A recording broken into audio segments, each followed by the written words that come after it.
topic from our unit third, that is the JIT approach. ठीक है, ये हमारी थर्ड यूनिट का लास्ट टॉपिक है। क्या JIT अप्रोच। JIT अप्रोच बोले तो just in time approach. Just in time का क्या मतलब होता है? Just in a time, that means कि at which time you got the order, you receive the order, only then you start the manufacturing of such kind of products. जब आपको जिस चीज़ का प्रोडक्शन करना है तब ही करें जब उसका ऑर्डर क्या हुआ हो, रिसीव हुआ हो। तो अब ये जो जस्ट इन टाइम अप्रोच का जो बेनिफिट्स हैं, जो एलिमेंट्स हैं which we will discuss in this video, उसके पहले हम जस्ट इन टाइम अप्रोच को समझ लेते हैं। ये एग्जाम पर्पज से बहुत इंपॉर्टेंट टॉपिक होने वाला है, जिसके 2 से 3 वीडियो में हम JIT अप्रोच को पूरा समझ लेंगे। लेकिन आप ये साथ में ध्यान रखें कि JIT अप्रोच एग्जाम में पूछा जाने वाला टॉपिक है। JIT अप्रोच होता क्या है? तो let's discuss that the just in time in an inventory management method in which goods are received from the supplier only as they are needed. Just in time approach में receiver जो होता है वो supplier से तभी goods को receive करता है जब उसकी क्या हो, मैन्युफैक्चरिंग की आवश्यकता हो। जैसे सपोज मान लो कि हमें 10 टेबल और चेयर का क्या मिला है, वुडन की ऑर्डर मिला है कि भाई 10 कुर्सी और टेबल आपको लकड़ी की बनाकर देना है। अब हमारे पास पहले से जो वुडन है वो अवेलेबल नहीं है। हम इस वुडन का ऑर्डर सप्लायर को तब देंगे जब हमारे पास पहले कस्टमर की तरफ से ऑर्डर आया हुआ है। तो वही सप्लायर से हम कहेंगे कि 10 टेबल और 10 कुर्सी बनाने के लिए जो जो सामान की आवश्यकता है उस रॉ मटेरियल को हम तक पहुंचा दे। तो जस्ट इन टाइम अप्रोच क्या कहते हैं? अब इससे क्या फ़ायदा कि भाई पहले से मान लीजिए ऑर्डर आएगा तभी बनवाएंगे और बनाएंगे, तो इससे क्या फ़ायदा? तो स्टूडेंट्स इसके काफ़ी ज़्यादा इंपॉर्टेंट क्या होते हैं, बेनिफिट्स होते हैं कि लाइक जो आप इन्वेंट्री में पहले से स्टॉक करके रखें। अब भैया मैं इन्वेंट्री लकड़ी का अच्छा खासा माल खरीद के रख लिया और वेट कर रहा हूँ कस्टमर का कि कब कस्टमर आए और मुझे टेबल चेयर की या कोई भी अलग प्रोडक्ट फर्नीचर बनाने के ऑर्डर दे। तो इन्वेंट्री में तो मेरा इन्वेस्टमेंट रॉ मटेरियल तो मैंने पहले ही खरीद के रख लिया, मतलब मेरा पैसा तो उलझ गया है ना। उस पैसे से मैं अब दूसरा यूज़ नहीं कर सकता हूँ, मैं सिर्फ इंतजार कर सकता हूँ कि कब कस्टमर आएगा और कब मुझे ऑर्डर मिलेगा। तो ऐसे में क्या होता है कि जो मैन्युफैक्चरर होता है उसका जो मनी होता है वो भी स्टॉक हो जाता है ना, वो उसका कोई दूसरा यूज़ नहीं कर पाता।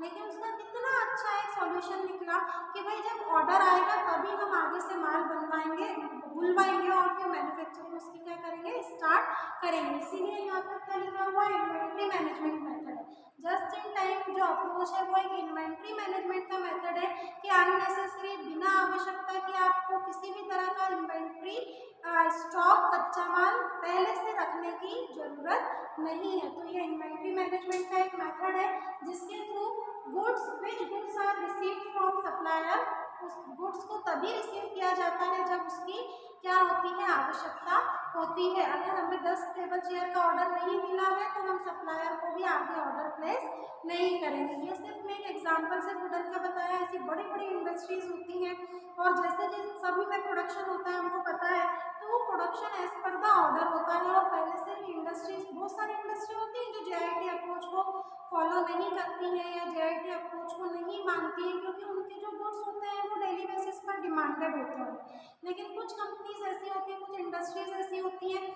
जो सिर्फ ऑर्डर रिसीव होने के बाद ही सप्लायर को प्लेस करते हैं। ये डायग्राम जो बनाया हुआ है इससे हमको और अच्छे से क्लियर हो जाएगा, मैं अभी आपको बताऊंगी, पहले हम ये समझ लें। तो सप्लायर को आप ऑर्डर तभी प्लेस करेंगे जब आपके पास, मतलब मैन्युफैक्चरर के पास ऑर्डर आया हुआ है। और आगे समझ लो, the main objective of this method is to reduce inventory holding cost and increase inventory turnover. अब भाई इस जस्ट इन टाइम अप्रोच का ऑब्जेक्टिव क्या है, उद्देश्य क्या है? तो इसका बड़ा सीधा सरल सा उद्देश्य है, ऑब्जेक्टिव है कि जो भी इन्वेंट्री या जो भी रॉ मटेरियल आप पहले से बुलवा के रख लेते हैं तो उसमें आपका कॉस्ट क्या हो जाता है, इन्वॉल्व हो जाता है। अभी बताया मैंने आपको, दैट मीन्स कि आपका जो पैसा है वो इन्वेंट्री को खरीदने में लग चुका है। अब आप सिर्फ कस्टमर के ऑर्डर के आने का सिर्फ वेट कर सकते हैं, आपका पैसा उलझ गया है। साथ ही साथ अब आपको और पैसा उलझाना है कि जो आपकी इन्वेंट्री है वो खराब ना हो जाए।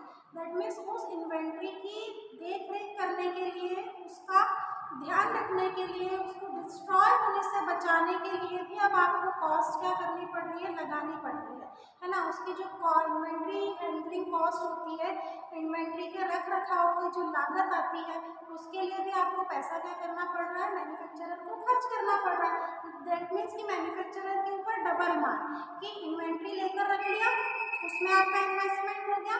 अब उस इन्वेंट्री को प्रिवेंट करने के लिए, अब उस इन्वेंट्री के रख रखाव के लिए भी आपको क्या करना पड़ रहा है, खर्चा करना पड़ रहा है। तो दो खर्चे हो गए बेवजह के। उससे तो बेहतर होता कि जब हमारे पास आगे से कस्टमर चल के आता, हमें ऑर्डर देता, तभी हम रिक्वायर्ड इन्वेंट्री को सप्लायर से मंगवा के रखें, है ना। तो इसके डिसएडवांटेज एडवांटेज दोनों होते हैं, डिसएडवांटेज भी हम डिस्कस करेंगे। ये तो था हमारा ऑब्जेक्टिव कि भाई इन्वेंट्री हैंडलिंग की जो कॉस्ट आती है उससे बच जाते हैं हम मैन्युफैक्चरर, हम बोले, और इन्वेंट्री का जो टर्नओवर होता है वो भी क्या हो जाता है, इंक्रीज हो जाता है। जस्ट इन टाइम अप्रोच एक चीज और कहता है कि manufacturing the things the right parts right place eight right time. ठीक है, तीन चीज बोली मैंने। राइट पार्ट मतलब जो आवश्यक हो वही बनाए, राइट प्लेस मतलब जहां पर आवश्यक हो वहीं बनाए, और एट राइट टाइम जिस समय वस्तु की आवश्यकता हो, प्रोडक्ट की नीड हो, तभी उसकी मैन्युफैक्चरिंग करें। तो producing the right part at right place at the right time, it is the essential point of JIT. Just in time approach का ये क्या है, असेंशियल पॉइंट हो जाता है। अब डायग्राम से आप समझ लो कि कस्टमर प्लेस ऑर्डर। सबसे पहले कस्टमर ने क्या करा, ऑर्डर प्लेस करा। किसी भी प्रोडक्ट की मैन्युफैक्चरिंग के लिए कस्टमर ने क्या कर दिया, ऑर्डर प्लेस कर दिया। कस्टमर में कस्टमर हूँ, मैं मैन्युफैक्चरर तक गई कि भाई मुझे ये सामान की या इस प्रोडक्ट की मुझे क्या है, आवश्यकता है। ठीक है, कस्टमर ने क्या कर दिया, ऑर्डर प्लेस कर दिया। अगर आपने कभी किसी चीज का ऑर्डर प्लेस करा हो तो उसको भी रिलेट करते जाना और समझते जाना कि कस्टमर ने क्या किया, प्लेस ऑर्डर किया। फिर कस्टमर ने जैसे ही ऑर्डर प्लेस किया तो मैन्युफैक्चरर ने उसको रिसीव कर दिया, बोले ओके ठीक है आपका ऑर्डर हमने लिख लिया। मैन्युफैक्चरर के ऑर्डर रिसीव करते ही मैन्युफैक्चरर क्या करेगा, तो manufacturer orders to the material required to the supplier, है ना। कस्टमर से मैन्युफैक्चरर तक गया, अब मैन्युफैक्चरर किसको देगा, सप्लायर को देगा कि भाई इतना इतना रॉ मटेरियल पहुंचा देना या इतना इतना मटेरियल की आवश्यकता है पहुंचा देना। तो कस्टमर ने मैन्युफैक्चरर को, मैन्युफैक्चरर ने सप्लायर। मैन्युफैक्चरर ने जैसे ही सप्लायर को ऑर्डर किया तो सप्लायर ने उस ऑर्डर को क्या कर लिया, रिसीव कर लिया। अब सप्लायर के ऑर्डर रिसीव करते ही सप्लायर अब क्या करेगा, तो supplier deliver the material required. अब भाई सप्लायर की ड्यूटी है कि वो मैन्युफैक्चरर को क्या करे, जो भी नोट डाउन किया है वो मटेरियल पहुंचा दे। सप्लायर ने डिलीवर कर दिया, product is received by manufacturer. Manufacturer तक अब सप्लायर के थ्रू रॉ मटेरियल या मटेरियल जिसकी भी आवश्यकता थी प्रोडक्ट बनाने के लिए मिल चुका है, मैन्युफैक्चरर को मिला है। ठीक है, अब manufacturer assemble the product from the material received.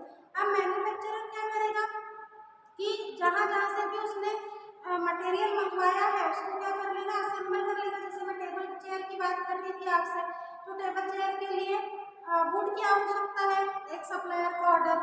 Sunmica की आवश्यकता है, एक सप्लायर का ऑर्डर। उसके नीचे जो आयरन लोहे के जो एंगल वगैरह लगेंगे तो उस सप्लायर का ऑर्डर। तो अब मैन्युफैक्चरर लग गया है सब सप्लायर से मटेरियल लेने पर असेंबल करने के लिए, एकत्रित करने के लिए। असेंबल हो गया। अब असेंबल के बाद क्या होगा, मैन्युफैक्चरर फुलफिल्स द ऑर्डर।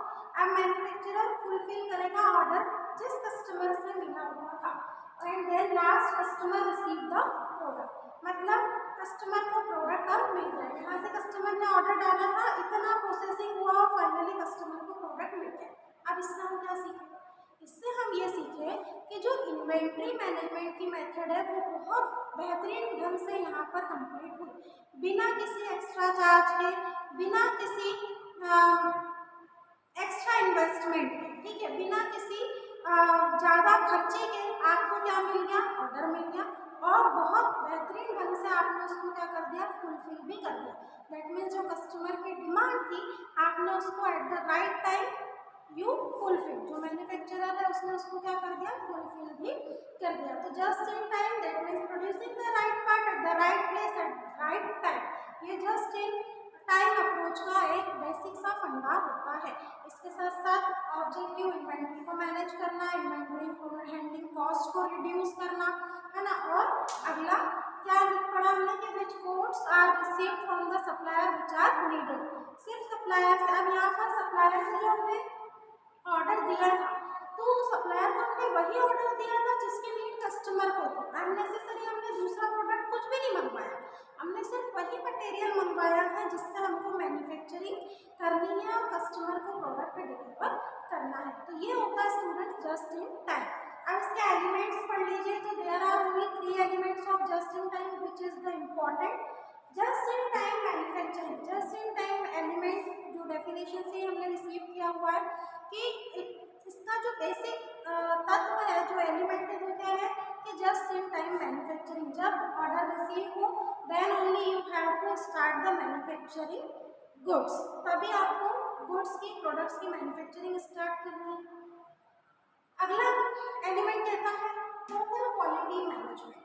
ठीक है, you have to maintain the quality as well. आपको क्वालिटी के भी क्या करना है, क्वालिटी को भी साथ में आपको ध्यान रखते जाना है कि भाई सप्लायर से जो आप गुड्स मंगवा रहे हैं वो फुल्ली क्वालिटेटिव हो। अगर क्वालिटी होगी then only next time the customer will give order to you, otherwise वो नेक्स्ट टाइम फिर आपको विजिट नहीं करेगा। तो जस्ट इन टाइम में क्वालिटी ऑटोमेटिकली क्या हो जाती है, मैनेज हो जाती है, क्योंकि जो इन्वेंट्री आपने पहले से लेकर रख रखी है उसको खराब होने से बचा रहे हैं। कॉस्ट तो उसको हैंडलिंग में लगी रही है, पर फिर भी आप श्योर नहीं है कि सामान खराब नहीं होगा, मटेरियल खराब नहीं होगा। और खराब मटेरियल, खराब इन्वेंट्री का मटेरियल आपने मैन्युफैक्चर करके दे दिया, दैट मीन्स क्वालिटी कहाँ से लाओ। इसलिए तो बेहतर है कि राइट टाइम पे आप वही इन्वेंट्री का परचेज करो जो क्वालिटी वाइज भी अच्छा हो और आपके मन में किसी तरीके का डर ना हो कि भाई हमारा इन्वेंट्री खराब हो चुका है तो बनने वाला फिनिश गुड्स भी क्या होगा, खराब ही होगा। तो it is focusing on the quality. Last, respect for people. अब इसके लिए एक element last just in time का क्या कहता है कि it also give the respect to people. People बोले तो कस्टमर।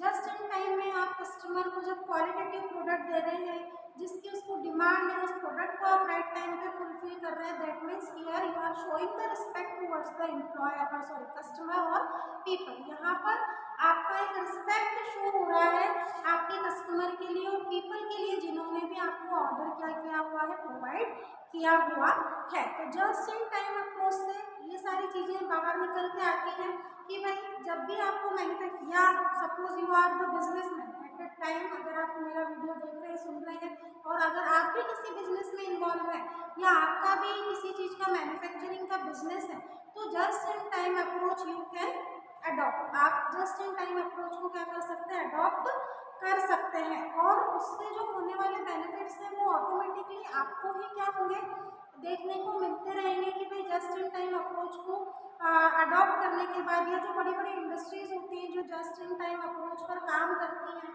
तो definitely they are having the lots of benefits. उन कंपनीज को बेनिफिट्स भी होते हैं। तो ये जो बेनिफिट्स हैं, एडवांटेज एंड डिसएडवांटेजेस हैं, we will discuss in our next video.